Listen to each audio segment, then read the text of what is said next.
I just got sent a very interesting message by one of the channel's Patreon supporters. Thank you, my friend, for supporting the channel.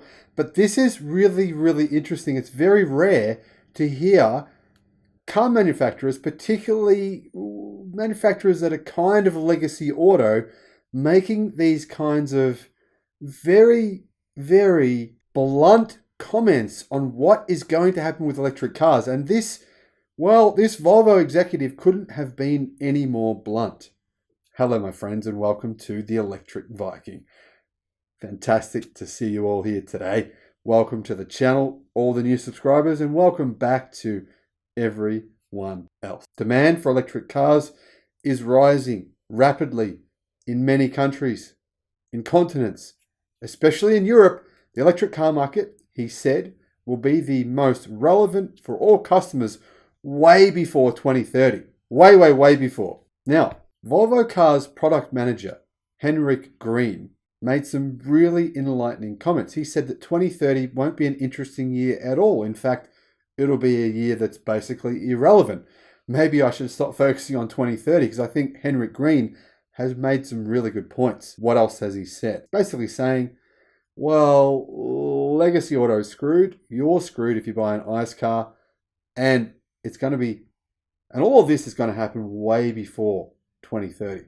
Now, it's long been known that Volvo cars will be fully electric by 2030, but Henrik Green believes that is actually not an interesting year at all, and that the transition to fully electric vehicles will take place much earlier than 2030. So he says demand for electric cars is already rising in many countries, especially in Europe. The electric car market will be the most relevant for all customers well before 2030. He says Volvo cars will continue to offer plug-in hybrids until 2030 because there'll be markets where the charging infrastructure can't keep up. Now, the car industry is in the middle of a historic transformation right now. And Green made some interesting comments about how he thinks it's not just the electrification of vehicles that is referred to in the context of this historic transformation. It's also in the way that the cars work in terms of their brain, their computer system, where computers are now taking over an increasing part of the car's functions. Eventually, they'll be taking over all of the car's functions. The ongoing software revolution will completely change the way we look at our vehicle, says Green. A car that does not get better by itself is not updated over the cloud, which will not give you more power and efficiency while you sit on the couch with your mobile, will not be relevant in 2025, says Green. Now, interesting that he says that, because I made a video, which has been my most popular video on the channel, hands down. I don't think it was a particularly good video, but the content obviously struck a chord.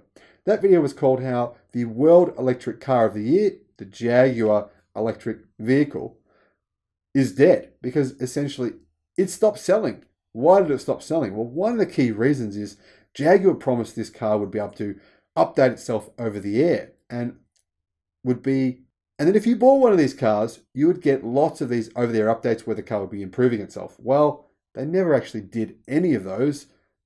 So that was all false promises. The car was quite expensive and it didn't improve over the years. And basically consumers said, well, we're not interested. Now, Volvo stands by its decision to become fully electric in 2030. I think it's going to happen earlier than this based on these comments coming here.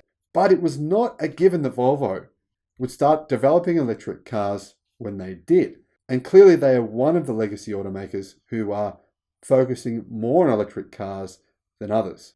Now, apparently two important crossroads led the company to where they are today. The first was 15 years ago when the company just launched a new generation of diesel cars. They considered whether or not those vehicles should be launched in the United States or whether or not they should choose to invest in plug-in and electric vehicle technology instead. Now, apparently this was an important discussion within the company internally, and they kind of agonized over what they should do. Now, Green said that he's happy and surprised that we chose to go for plug-in technology. It has been very successful. Now, the second discussion the company had came 10 years later. That discussion was about the next generation Volvo XC90. Now, the current generation is, of course, an ICE vehicle, but the next generation won't be. The question was, should they go all in on electrifying their next generation, and skip the opportunity to be able to use the platform to build charging hybrids. They chose to go fully electric. Now, Green says that the new generation of Volvo's most popular SUV will be unveiled next year as an electric vehicle.